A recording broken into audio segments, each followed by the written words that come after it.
چاہے وبا اپنا زور دکھا رہی ہو اور ہر طرف تقریبات منسوخ ہو رہی ہوں، دنیا کا سب سے بڑا ٹیکنالوجی ایونٹ ضرور منعقد ہوگا، چاہے وہ لاس ویگس میں بنفس نفیس اور آن لائن تقریبات کی ملی جلی شکل میں ہی کیوں نہ ہو۔ دنیا بھر سے 2000 سے زیادہ نمائش کنندگان کنزیومر الیکٹرانکس شو یا CES میں اپنی مصنوعات اور خدمات پیش کریں گے۔ ہم خوراک کی ٹیکنالوجی، خلائی ٹیکنالوجی اور پھر NFT سے متعلق موضوعات کے لیے مخصوص حصوں پر توجہ دیں گے۔ ہمیشہ کی طرح CES ٹیکنالوجی انڈسٹری کے کچھ سب سے بڑے ناموں کی میزبانی کرے گا۔ LG, Samsung, Sony, Canon. Start ups اور چھوٹی کمپنیاں بھی موجود ہوں گی۔ خلائی ٹیکنالوجی کے محاذ پر شو میں شرکت کرنے والی زیرو جی نامی کمپنی لوگوں کو خلائی مدار میں لے جائے بغیر بے وزن ہونے کا تجربہ کرنے کا موقع فراہم کرتی ہے۔ ایک خاص طور پر ترمیم شدہ بوئنگ 727 طیارہ 5.7 کلومیٹر سے زیادہ کی اونچائی پر مخصوص انداز سے اڑتا ہے اور بے وزنی کا ماحول پیدا کرتا ہے، جس سے مسافروں کو ایسا محسوس ہوتا ہے جیسے وہ خلا میں تیر رہے ہیں یا اڑ رہے ہیں۔ گزشتہ سالوں کی طرح اس سال بھی گاڑیوں کی صنعت کی بھاری موجودگی ہوگی، جس میں خودکار گاڑیوں اور ٹرکوں پر خاص توجہ مرکوز کی جائے گی۔ ہمارے پاس BMW ہے، ہمارے پاس Amazon ہے، ہمارے پاس نئی کمپنیاں ہیں جیسے ٹو سمپل نامی کمپنی جو خودکار ٹرک بنا رہی ہے۔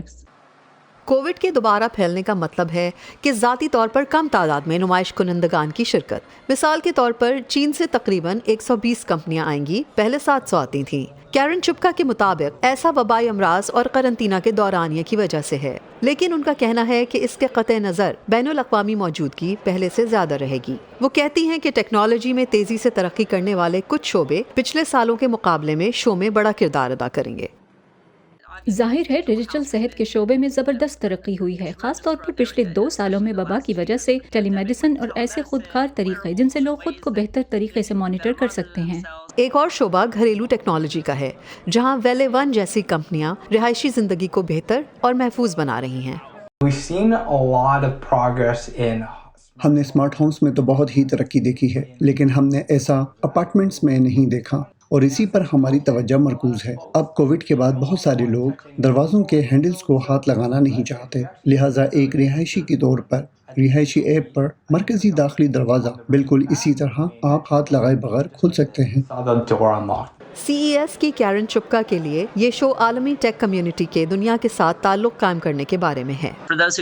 اور ان لوگوں کے لیے جو خود آئیں گے انہیں یہ موقع ملے گا کہ وہ اس میں حصہ لے سکیں، اور جو لوگ نہیں آ سکتے انہیں پھر بھی ڈیجیٹلی ان نئے آئیڈیاز کو دیکھنے کا اور نئی تعلق بنانے کا موقع ملے گا۔ جولی ٹیبو کے ساتھ مونا کاظم شاہ، وائس آف امریکہ۔